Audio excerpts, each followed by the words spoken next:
सास संगत जी, प्रेम से कहना, धन निरंकार जी। मिला दिया है हमें खुदा से, मिला दिया है हमें खुदा से, ये सतगुरु की है मेहरबानी। ये रूह नाची है ज्ञान पाकर, ये रूह नाची है ज्ञान पाकर, लगे है दुनिया बड़ी सुहानी, लगे है दुनिया बड़ी सुहानी। भटक रहे थे यहाँ वहाँ हम, ना था ठिकाना कोई हमारा। भटक रहे थे यहाँ वहाँ हम, ना था कोई ठिकाना हमारा। रहम किया है हमारे ऊपर, शरण में ली है ये जिंदगानी। रहम किया है हमारे ऊपर, शरण में ली है ये जिंदगानी।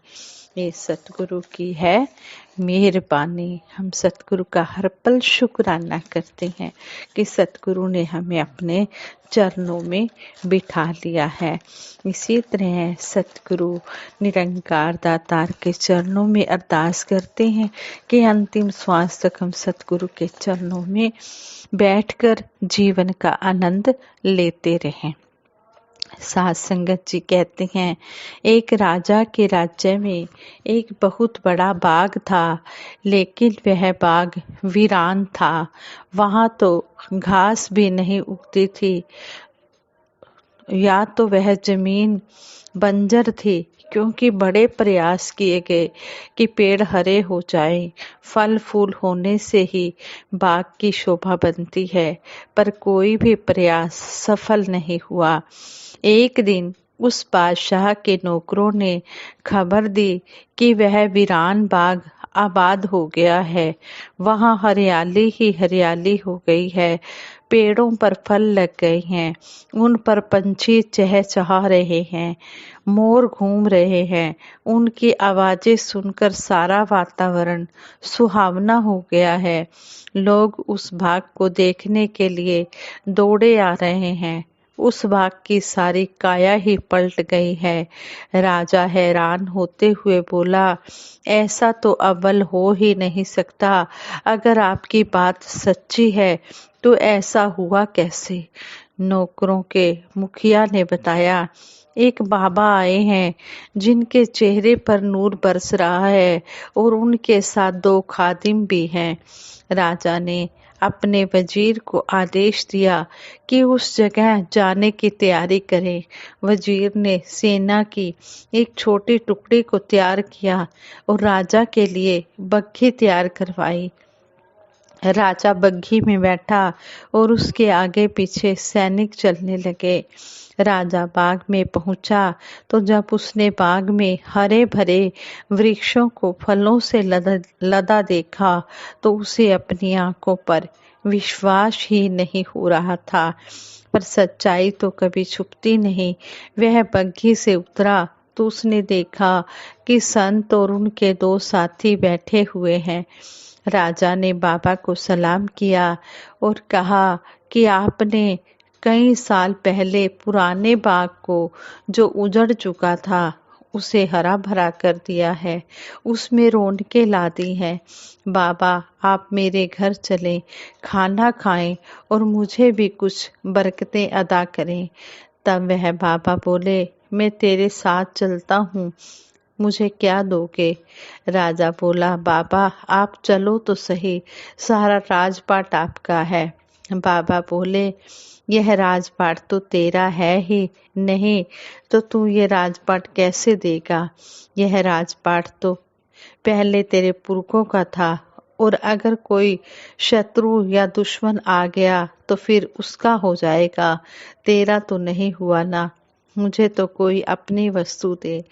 राजा अक्लमंद भी बहुत था, बुद्धिमान भी बहुत था। उसने कहा, सरकार मेरा तन हाजिर है, मैं आपका गुलाम हुआ। उस फकीर ने राजा से पूछा, क्या यह तन तेरा है? यह तो राख की ढेरी है, यह मुझे क्या दोगे? जब सांसें गई तो यह तन मिट्टी का है, मिट्टी इसमें मिल जाएगा। मैं इस मिट्टी का क्या करूंगा? कोई अपनी वस्तु दो। तब राजा हाथ जोड़ते हुए बोला, मेरा मन हाजिर है, मेरे मन पर बैठे और बादशाहत करें। बाबा बोले, मन तो शत्रु है आपका, दुश्मन मुझे दे रहे हो, कोई अपनी वस्तु दो। अब राजा ने अपना सिर उस बाबा के चरणों में रख दिया और बोला, बाबा आप ही बताएं कि मैं आपको क्या दूं। यह बादशाहत, यह तन और मन आपको सौंप रहा हूँ, इसके अलावा तो मेरे पास और कुछ है ही नहीं। तब बाबा ने कहा, उस राजा से कहा, यह जो तेरी मैं है ना, यह मुझे दे दो। यानी कि यह अहंकार जो है ना, इसे छोड़ दो, इसे मुझे दे दो। यह सुनते ही राजा को समझ आ गई और वह रोने लग पड़ा। वह रोए जा रहा है, रोए जा रहा है। वजीर परेशान, सिपाही भी परेशान। इन्होंने राजा को इस हालत में कभी देखा ही नहीं था, जिस हालत में यह राजा अब दिखाई पड़ रहा है। ऐसा क्या हो गया है जो राजा रोने लगा है। सभी सिपाही भी, वजीर भी इस सोच में पड़ गए कि ऐसा क्या हो गया है। लेकिन जब राजा संभला तो उस बाबा ने कहा, चल राजन, उठ और जाकर बादशाही संभाल। राजा बोला, बाबा अब बादशाही करने वाला कौन रह गया है। बाबा जी बोले, बादशाही किसकी है। राजा बोला, आपकी है। बाबा बोले, मैं तो कह रहा हूँ कि जाकर बादशाही करो, लोगों की खिदमत करो, इसे कभी भी अपना मत समझना, अपना समझ के नहीं, मालिक का समझकर खिदमत करो। आपको तो पता चल ही गया होगा कि यह बाबा जी कौन थे। यह बाबा जी श्री गुरु नानक देव जी महाराज और साथ में थे बाला और मर्दाना। किस तरह है, श्री गुरु नानक देव जी महाराज ने सभी को यही संदेश दिया कि हमने इस परमपिता परमात्मा से जुड़ना है। और आज सतगुरु माता सुदीक्षा जी महाराज, निरंकारी राजपिता जी भी हमें ब्रह्म ज्ञान से जोड़कर हमारा उद्धार कर रहे हैं। सत्य का प्रचार दिन रात किए चले जा रहे हैं। एक पल का भी आराम नहीं है। दिन रात सतगुरु माता जी, निरंकारी राजपिता जी सारे संसार में घूम घूम कर लोगों को यह ब्रह्म ज्ञान दे रहे हैं। इस ब्रह्म ज्ञान से जोड़ रहे हैं, समझा रहे हैं कि हे इंसान, क्या तेरे साथ जाना है, क्या कर्म करके तू अपनी जिंदगी सफल बना सकता है। आओ हम इस तरह दातार के चरणों में जुड़े रहें और सतगुरु की हर बात को मानते हुए सतगुरु के चरणों में अपना जीवन बिता पाएं। साथ संगत जी, एक पानीपत के महात्मा अपने विचारों द्वारा बता रहे थे, कहते हैं कि संत निरंकारी मिशन के कार्यों और शिक्षा से मैं हमेशा प्रभावित रहा हूँ, परंतु यह शब्दों में नहीं कहा जा सकता। साल 1974 में 1974 के आसपास सतगुरु बाबा गुरबचन सिंह जी महाराज हमारे शहर पानीपत आए। मैं उस समय छोटा बच्चा था, पर धार्मिक सामाजिक व्यक्ति के आने पर उनके दर्शन करने अवश्य पहुंचता था। मेरे शहर पानीपत का पूरी दुनिया भर में रुतबा सूफी भक्ति परंपरा से ज्यादा थी ना कि किन्हीं युद्धों के कारण। कहते हैं कि मेरे शहर पानीपत का पूरी दुनिया भर में सूफी भक्ति परंपरा थी। लड़ाइयाँ तो अचानक थी और वह भी इसकी भौगोलिक परिस्थिति के कारण, वरना पानीपत समालखा का यह पूरा इलाका मुस्लिम सूफी फकीरों, भगत कवियों, जैन मुनियों, सिद्धों और शैव संतों से गुंजायमान था। इस पूरे इलाके में लगभग 158 से भी ज्यादा आध्यात्मिक विभूतियां हुई हैं। इसी प्रेरणा की वजह से मैं बाबा गुरबचन सिंह जी महाराज के दर्शन करने पहुंचा और उनके दर्शन मात्र से धन्य हो गया। मेरी बड़ी बेटी अमेरिका के सिएटल शहर में रहती है। गांधी ग्लोबल फैमिली के उपाध्यक्ष पद्म श्री SP वर्मा जी के माध्यम से संत निरंकारी मिशन के अध्यक्ष श्री CL गुलाटी जी के मार्फत हमें अमेरिका के संपर्क मिल गए और फिर क्या था, वहाँ संगत से जुड़ गए।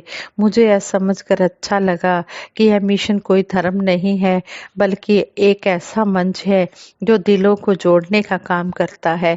यहाँ जाति पाति धर्म ऊंच नीच स्त्री पुरुष का कोई स्थान नहीं है। मैं जन्मजात आर्य समाज से जुड़ा हूँ। अपनी किन्हीं आस्थाओं को तोड़ने की जरूरत नहीं है, बल्कि इस पूरे विश्व को एक मानकर वसुधैव कुटुंबकम का भाव अपने मन में ढालने की ही जरूरत है। और उसका उद्घोष है धन निरंकार जी।